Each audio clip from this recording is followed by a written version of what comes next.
Alright, good morning po everyone. Magandang umaga po sa ating mga house churches and house clusters. Praising God for the privilege and opportunity once again uh, to deliver God's word to you this morning. And of course, as we prepare our hearts, let's open up in a word of prayer. Dear Father, thank you, O Lord, for this morning. Salamat po, Panginoon, for again gathering us in our individual house churches. Thank you, O Lord, for the privilege na binigay mo to glorify and worship your name by listening to your word this morning attentively. Guide us, O Lord, as we study another story of hope. I pray, Father God, that help us to understand this message of uh, the story and help us, Father God, to be a changed person as we go out to this place. Bless everyone, O Lord, as we listen, study to your word. I also pray for your covering upon me. I pray that the word that comes out of my mouth is come from you only, from your wisdom and from your word alone. Thank you, O Lord. This is for your glory. Give back all the things to you. In Jesus' mighty name we pray. Amen. So let me share my screen. So we are now in the story of hope, number 22, and it's entitled The Temptation of Satan, which can be found in Matthew 4, 1 to 11. I hope and pray that you have read our text this morning. And if not, you can then post this recording and then read the text for this morning. Well, I give you some uh, illustration regarding our topic this morning. It's about uh, discipleship journals readers greatest spiritual challenge. So according to their survey, they have a survey that they surveyed their readers what are their greatest spiritual challenge. So number one, you can see there that the greatest challenge in their life is materialism. Second is pride, self-centeredness, laziness, and there's a tie between anger, bitterness, and sexual lust. Number seven is envy, gluttony, and lastly will be lying. So survey responded noted temptation were more potent when they were neglected their time with God. That's around 81% of them. And when they are physically tired as well, and that is also 57% of them. So how do they resist temptation? According to them, they resist temptation was accomplished by prayer. 84% answer that, or avoiding compromising situations. 76% answer that. Bible study, 66%, and being accountable to someone, which is 52%. So that is all the temptation that we encounter every day. I mean, there's more of it, not only this list that we have here, but I'm sure you and I encounter the same temptation. And most likely, we will either resist temptation or will either fall into temptation. But there's one person in the Bible that managed to overcome temptation, no, in despite of all the circumstances that he has. Of course, this is none other than our Lord and Savior Jesus Christ. Jesus is our perfect example. So, who was tempted like us, but without any sin at all. So, we're going to study about how Jesus Christ endure temptation, how he become victorious over temptation, and not only that, we will know also the real meaning or the real purpose of the story of hope, number 22. No, so basically, I'll give you our idea this morning. A big idea this morning is this: Jesus was human like us, and yet sinless unlike us. Let's repeat it together. Jesus was human like us, and yet sinless unlike us. No? So we will going to look at the context of our text that we have read this morning in Matthew chapter 4, verses 1 to 11. So let's look at the context. We can see that before the beginning of Jesus' ministry, he was personally tested by Satan, but resisted his temptation. And of course, how do you resist it? With a statement from God's word from the Old Testament. So from our story of hope, number 21 last week, which is delivered by Pastor Mike, it was a birth of Jesus Christ. No? We know very little about the early life of Jesus. In Luke chapter 2, verse 52, it summarizes his life from childhood to the age of 30. And we can read that with these words. It says there that, and Jesus increased in wisdom and stature and in favor with God and man. So he grew up in wisdom and stature and with the favor of God. And we knew that Jesus Christ grew up in Nazareth, no? This is his hometown where his father Joseph was a known carpenter. So I believe, of course, Jesus learned the trade, or the skills from his father as well as he grew up. So he basically, Jesus Christ maybe is also a carpenter by trade as well. No? And in about age 30, Jesus was baptized by John the Baptist, a popular prophet of God, and then he was led by God's Spirit in wilderness, where he was tempted by Satan himself. No, and if we remember in the book of Genesis, this was also a temptation that happened. This is the first temptation that happened in the Garden of Eden. No? And Satan was really persuasive in his tactics, so that whoever he tempted will be able to fall into sin. And we can read that in Genesis chapter 3, when Eve, when Eve was tempted, he fell into Satan's tactics. So what we're going to do this morning is let us compare how Jesus responded to Satan's temptation in temptation with the way which Eve also responded many centuries earlier. So let's compare that between Eve and Jesus Christ, no? How they responded to Satan's temptation. Let's look at what Eve's temptation in the Garden of Eden. So basically, we can see that we can read this in Genesis chapter 3, when the serpent approached Eve and asked a particular question. So in Genesis chapter 3, verse 1, Satan asked this question to Eve. Did God actually say you shall not eat of any tree in the garden? And what's its response to that? He basically doubted at God's word. He think about, really God say that? So in his mind, in her mind, he thinks about, did really God say what the serpent says? No, I shall not eat of the tree.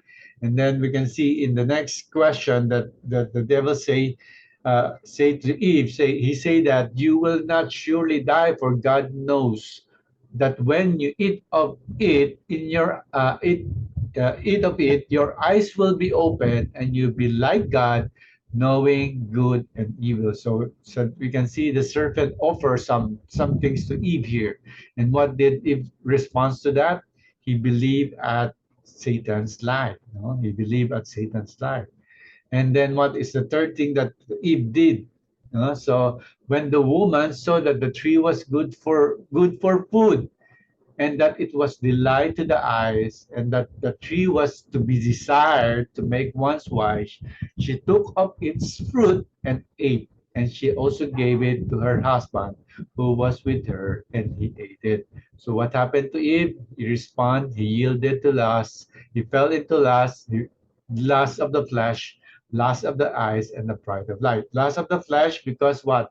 He saw that the tree was good for food, no? And it was a delight to the eyes. No, it is lust of the flesh because it's what it makes his desire to make one's wise, and of course we can see that it also make they think that he will make him them like God, no, the pride of life, and that is the temptation of Eve.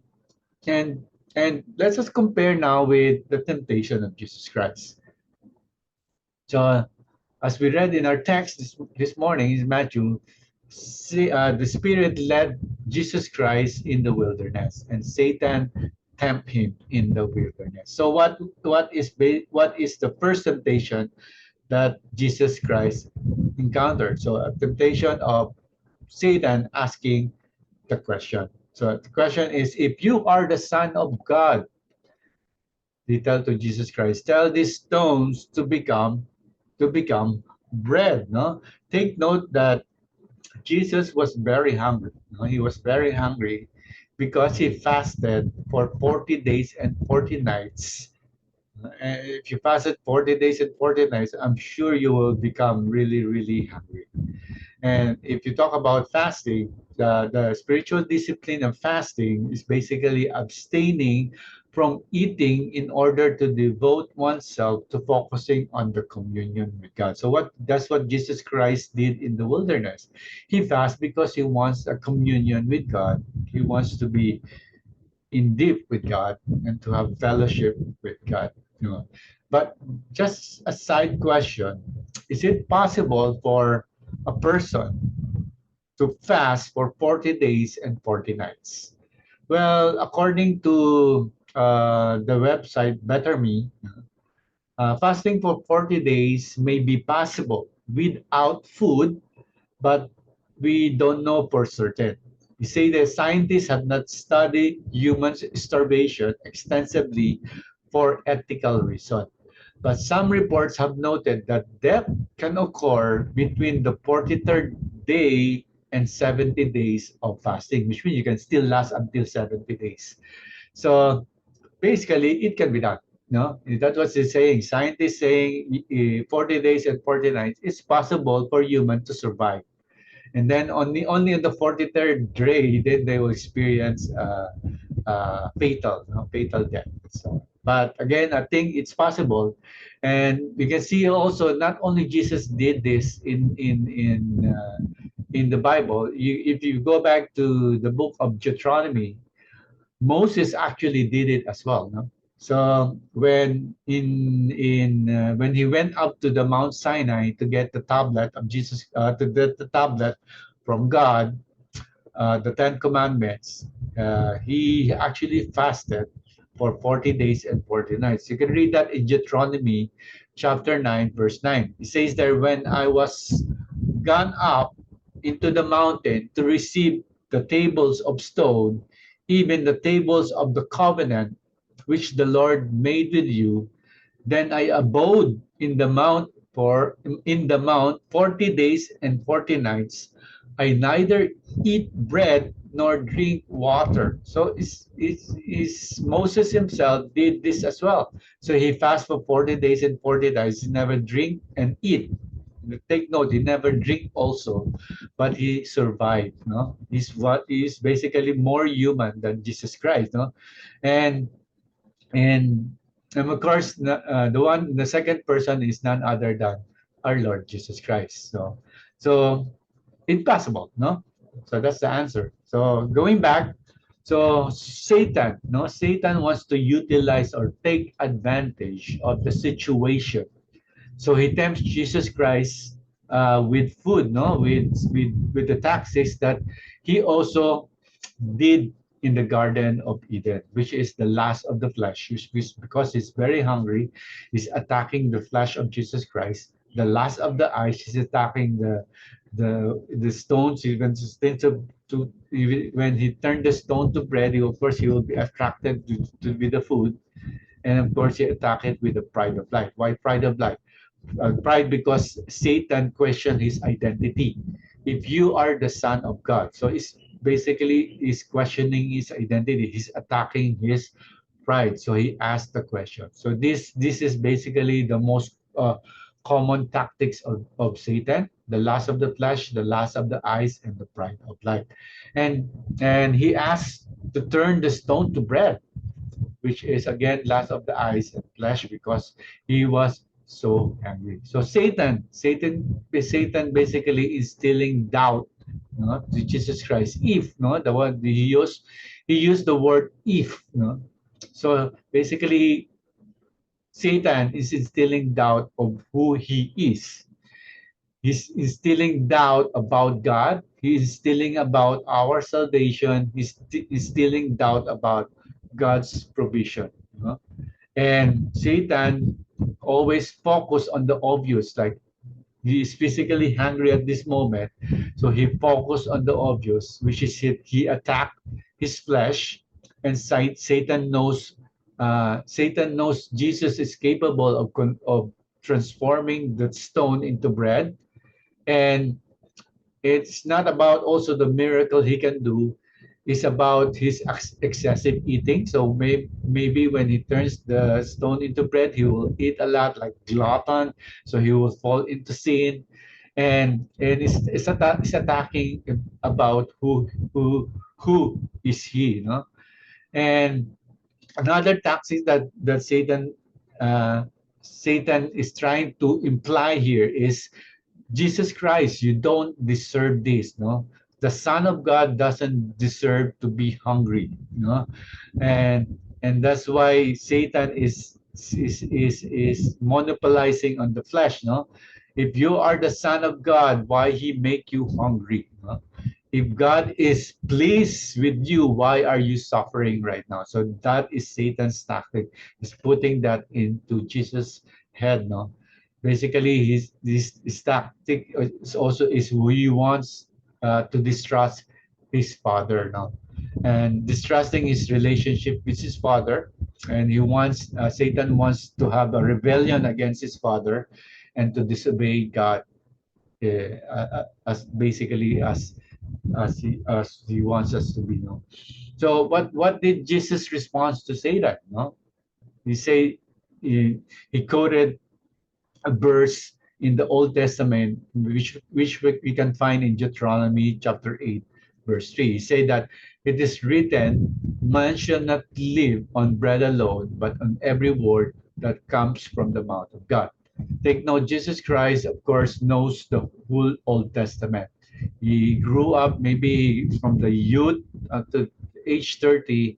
He already read the whole Old Testament. So he is very familiar with the scriptures. He basically is basically memorized and read all of this. So he responds is basically from the Word of God. So you can see that he wants to quote this one to Satan to inform him that there are more important than food that satisfy our physical hunger. No? The words from God recorded in the Bible that satisfy our spiritual need, and that is more important. Jesus is telling Satan, food is not important. There are more important than food, physical food. We need also food for our spiritual needs. No, God's word is true. No, we can see that because Jesus Christ fasted for 40 days and 40 nights, and he's still standing. And that is the proof that food is not most important. Most important is the word of God. No, God provision always is at the right time. No, we can see that after the temptation, God sent angels to Jesus Christ to tend to his needs. No, and of course we can Jesus Christ trust God, trust his Father, and his faithfulness and his sovereignty is over his life. And that is what we can see here. No, Jesus respond because he he know that what is more important in life, and that he trusts his Father, that he supplies all his needs. And let's go to the second temptation. Second temptation is again a question from Satan. He say there, if you are the Son of God. Again, he's questioning his identity. He said, Throw yourself down, for it is written, He will command His angels concerning you, and they will lift you up in their hands, so that you will not strike your foot against a stone. Satan, again, you can see here, he brought him to the highest point of the temple in Jerusalem.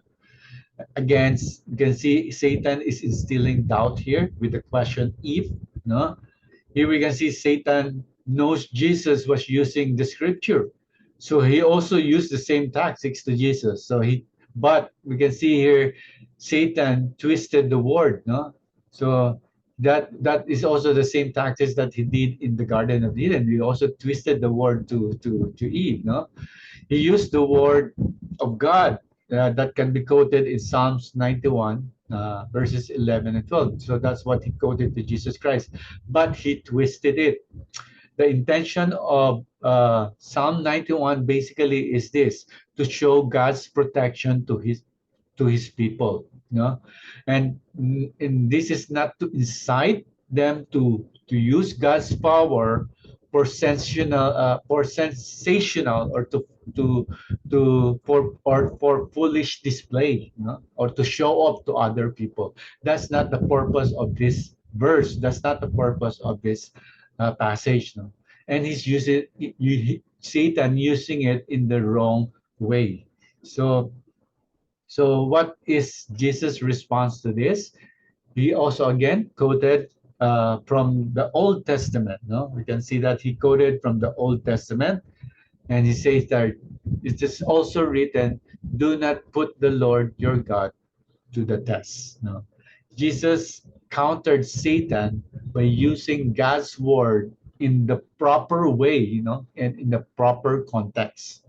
So nowadays, you hear people posting in social media, and then relating their life to that verse, but actually in the wrong way or in the wrong context. No? So just to post something in social media, but we should not use the word of God in vain. No? We should always look at the context of the verses before we post it to social media. And Jesus responded the context or the verse in the right context, that because Satan is testing him, and he answered it in the proper way, you know. So Jesus' response shows his loyalty to God and to his word, you know. He trusts his father and his word, and he don't question his authority or doubt any of his promises. And that's what Jesus did, and that's what Jesus' response to Satan. Number three, temptation is this: he offers something to Jesus Christ. He say there, all this I will give it to you. Remember, he's standing on the top of the temple, and he say that if you bow down and worship me, you will give all these things, pointing about the people of Jerusalem, the people of Israel, the temple, and everything. He say that I will give it all to you if you bow down and worship me. So again, Satan is very crafty. So he wants Jesus Christ to compromise. Compromise. So what Satan is saying, I'm just offering you what God's offering you, no? So so so if you worship me, then I will give you everything minus the cross. That's what Satan is saying. It really involves compromise. Satan is saying to Jesus Christ, you could have it all. You could have it all without the cross, without the sin offering that you're going to be, without the wrath of God. You can have it, just worship me. That's what Satan is saying to Jesus Christ. But listen here, folks. Listen here, brothers and sisters. Every time you sin, you worship Satan. Every time you sin, you bow down to him. Every time you sin, you declare his sovereign power over you. Every time you sin, you do his will. Every time you sin, he's calling the shots. So don't listen to Satan. Once you fall to sin, you are actually worshiping him. Satan was saying, instead of one long bitter road to the throne, just one short bow to me, and the crown is yours. Compromise. That's what Satan is offering. You can rule it at once and you deserve it. No shame, no agony. Don't put your demands on so high and just follow me and everything will be yours. So this is very, very compromising situation. So so what did Jesus response to Satan's offer?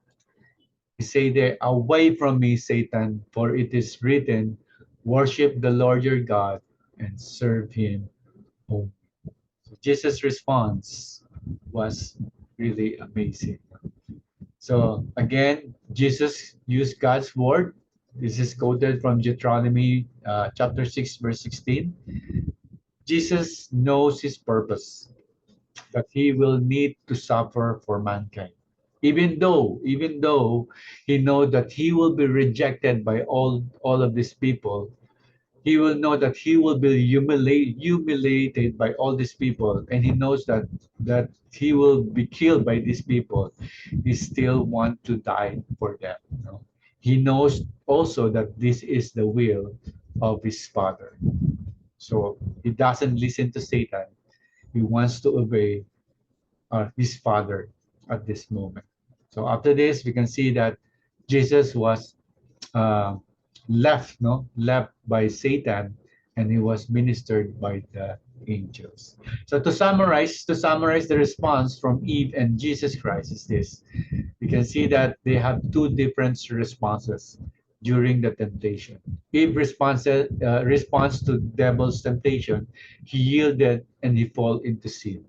Jesus' response, he resisted the temptation. Eve responds, no, in listening to God's word, he Eve was led to doubt God's word, but Jesus Christ cited it with pure confidence about the word of God. Eve disobedience to God show her weakness, but Jesus' obedience to God reveals his spiritual strength. No? Jesus was victorious over Satan's temptation because of his deep connection to God and his word. And we always say that in our daily life. No? Jesus, of course, he is Jesus. No, he is Jesus. He can do everything. He can triumph over temptation. But listen to this. No, Jesus also proves that he is also 100% human, and he experienced what we experienced. He experienced tiredness. He also experienced starvation. He experienced body weakness, pain, and everything. Yet he's still victorious over temptation and over sin. No? And the point of this story of hope, number 22, is not for us to learn, not only us to learn how to be victorious about temptation, but the real message of this passage is to see how Jesus Christ lived a sinless life, how he lived his victorious life over sins and temptation. So let's look at that verdict. So as a verdict, no, Eve's response is guilty. No? As verdict is guilty, he becomes sinner. And Jesus responds, the verdict, he's not guilty and he's sinless. And looking at the life of Jesus Christ as a sinless life, we can read it all throughout the whole Bible. You know? You can read it in the Old Testament when Isaiah prophesied to him, and we can read it also in the New Testament. Maybe some of the passage I will read it to you. It says here, Jesus' sinless life. We can find that in First Peter chapter 2, verse 22. Jesus' sinless life, he committed no sin, neither was deceit found in his mouth. In Hebrew 4:15, he is our high priest who is able to sympathize with our weaknesses, one who is every respect has been tempted, take note of that, as we are, yet without sin. And you can read it also in 1 John 3:5. You know that he appeared in order to take away sin, and in him there is no sin. And in the famous verse in 2 Corinthians 5:21, for our sake he made him to be sin who knew no sin. So but why is it important for Jesus to live a sinless life? Why does it matter? No? Why does it matter that Jesus need to be sinless? I like the way Nicholas Batzig answered the question. We can read it here. He says there that our redemption rests upon Christ's sinless life and substitutionary death. When we see the corruption of our minds, our hearts, and wills, we must look at the one who knew no sin and yet made sin for us. In other words, the significance of Jesus being sinless and without fault has heavy implications. Salvation from death, hell, and sin literally depends on Jesus being sinless. If he was not able to do so, then there is quite plainly no hope for anyone. We are no hope if Jesus Christ sinned. The sinfulness of man, which is undeniable in every aspect, puts humanity at odds with the holy, almighty, completely perfect God. In In rebellion and sin, for salvation to transpire, humankind needs one who is completely God and completely man simultaneously. This is $1 term for this is called the hypostatic union, the two sides of the coin. So we can see that it simply means that Jesus was the only one who exists in this in dual nature. He is both 100% God and he is 100% man. No? And David Mattis say this. He say that the personal union of God and man in him is personal for us. His fully man nature joined to his eternally divine nature is permanent proof that Jesus in perfect harmony with his Father is unstoppably for us. If Jesus was ever in a way sinful, his work on the cross was done in vanity.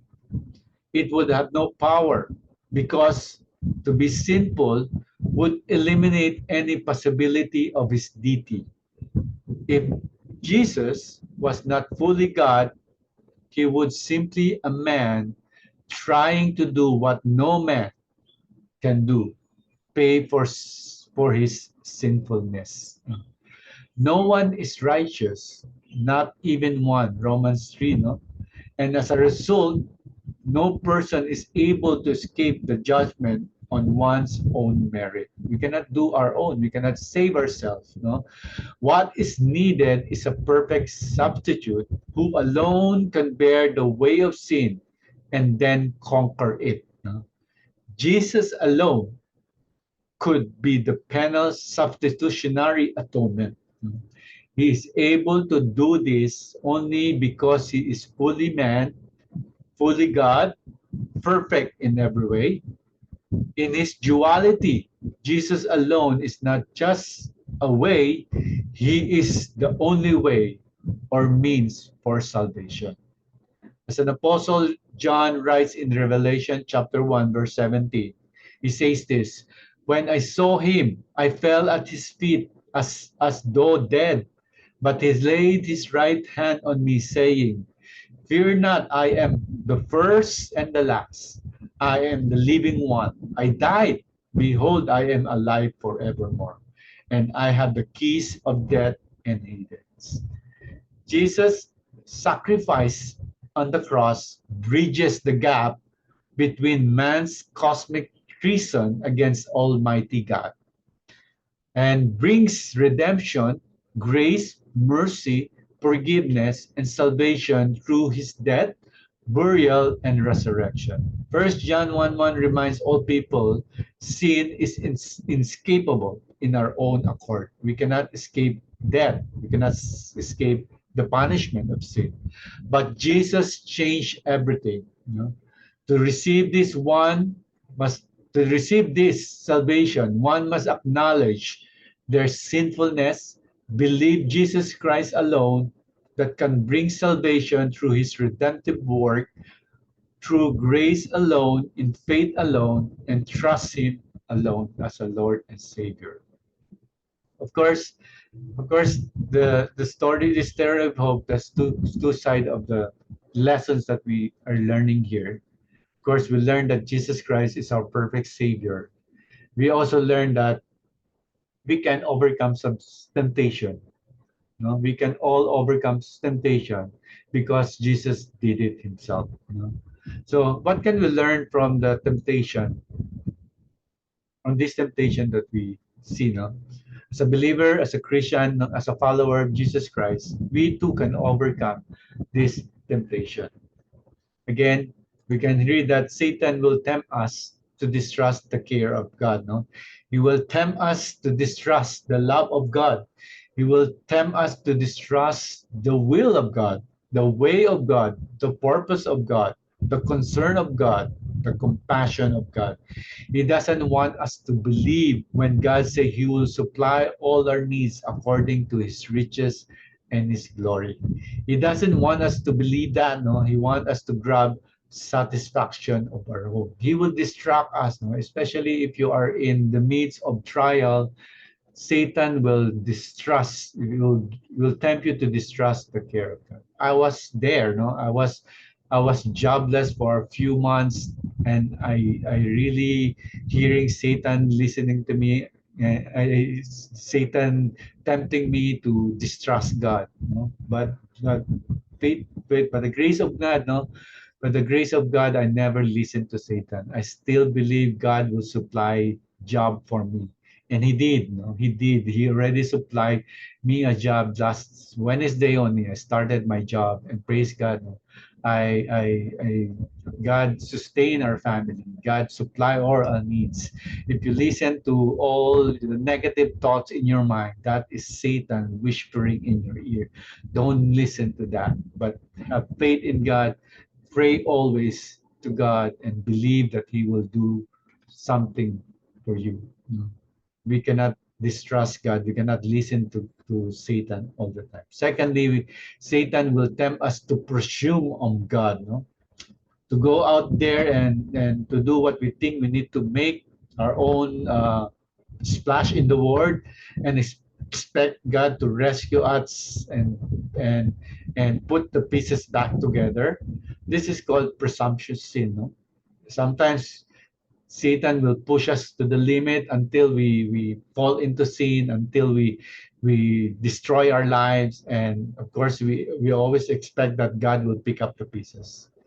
So that is basically we are presumptuous. Everything that we do, and we think that once we do it, God will forgive us. No, that doesn't work that way. No, we should not abuse the grace of God. No, we should not always um, uh, take advantage of God's grace. No? Yes, God is compassionate. God is merciful, and He will always forgive us. He will always give us second chance. But we should not always presume that God will always rescue us. No, if this is on our own, if it's on will, not willing that we do the sin, then it's all. Then we will reap all the consequences in our lives. Satan will tempt us to distrust God. He'll tempt us to presume on God and do whatever we want and just expect God to pick up the pieces later on. That's not true. It's a lie from Satan. And thirdly, Satan will tempt us to fulfill our ambition in our own way. No, that's how it works. No, that's how it works. That's why we can read it in First John 2:16. It says there that for all that is in the world, the desires of the flesh, the desires of the eyes, and the pride of life is not from the Father, but it is from the world. This is what Satan will offer you: the flesh, Yeah, whatever you see in this word, whatever this word will bring you, that is the desire of this word. And that is not from the Father. So how do we deal with all this? How do we deal with all this temptation that Satan is throwing to us? No? We have to deal it same thing with Jesus Christ. We have to respond similar to what Jesus Christ respond. What is that? I think you all already know it. Scriptures, scriptures, and scriptures. No?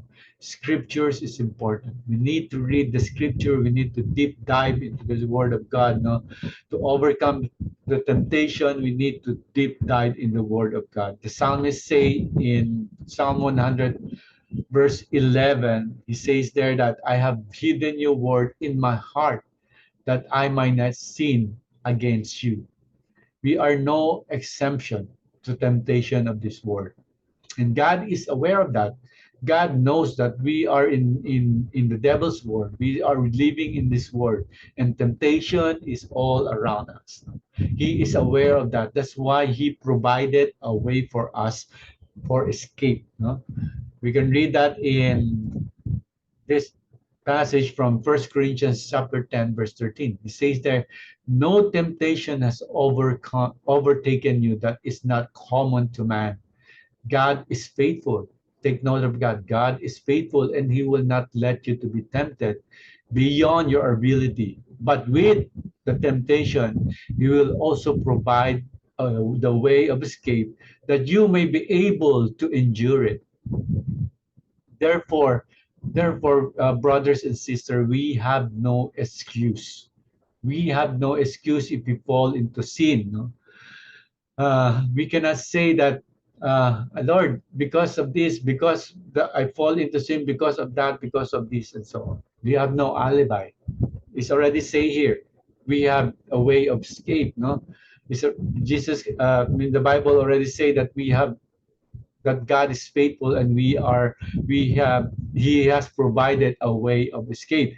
The only problem is when we are in temptation, during the temptation, we are not looking for that way of escape. We are looking for the satisfaction of the sin that we're going to do. You know? We are accountable to God when we fall into sin, brothers and sisters, because He say in His word, we have no excuse. He already prepared. We put a way of escape, but we'll never take that road. We never take that road. It is, it is because our desire for that sin is greater than our desire to obey God.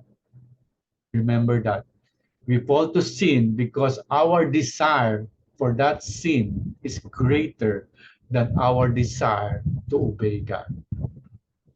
That is why in our church, our pastors are encouraging us to go deeper in God's word. That's why we have this sword every week.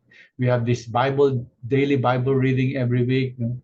And in our West cluster, I encourage them to take the screenshot of their sword for the week, so that we have an accountability with each other. We have to do it. We must do it.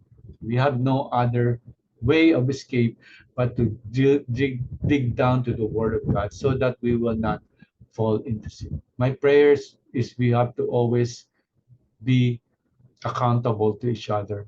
By again, we need to do our part of studying the Word of God. This is not just a to-do list that we need to do every week, but this is for our intimacy with God, so that we will be able to obey God and not fall into sin. You know? And and you can see that Jesus always used the Scripture to counter Satan attacks, and so should we. We look unto Jesus, no, as our perfect example in defeating temptation. Let's all pray.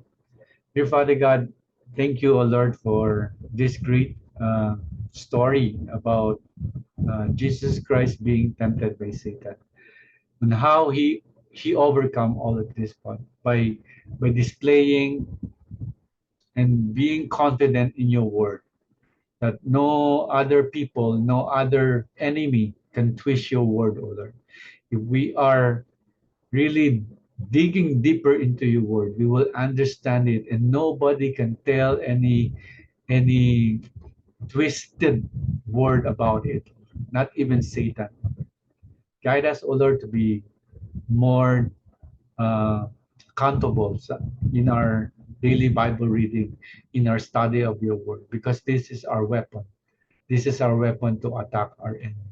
And this is one of the sword of the, this is one of the armor of the Christian, Lord, which is the sword of the Spirit, which is the only weapon, a weapon that is offensive against the enemy, the sword of the Spirit. Help us, O Lord, to use this sword in our daily lives to fight temptation and to fight sin. Thank you, O Lord, for revealing us about Jesus Christ as well, about his sinless life. And help us, Father God, to be perfect because you are perfect. Thank you, O Lord, for this time. We want to give back the glory and honor to you. In Jesus' mighty name we pray. Amen. So I'll leave you with this challenge question. It's not actually a challenge question, but it's a way that we will be accountable to each other. Uh, it says here that when John Wesley's student met each week, they will ask each other this four question. What sin have you committed since we last met? So what temptation have you faced? How were you delivered? And what have you taught, said, or done of which you are uncertain whether it is sin or not? Those four questions will keep you spiritually alert and track. I think it's a good practice, no? Maybe in our house churches as well, to be accountable sa ating mga buhay, sa whatever we did or did good or did bad, we will be able to share it to our brothers and sisters. I know that your house churches, they are all safe place to open up, and I believe that this is good practice to confess your sins to one another, and of course this is also biblical, and I hope and pray that we will practice this in our daily lives. With if you have spouses, you practice with your spouses as well, and this is a good practice also if you're in your family as well. You can also do this as well, and I hope and pray that by doing this, we will eliminate, no, we will be able to overcome temptation and not to fall to sin always. So thank you, po church. Thank you for having me here, and I hope and pray that you are blessed with our message for this morning. God bless everyone. Take care. Bye bye.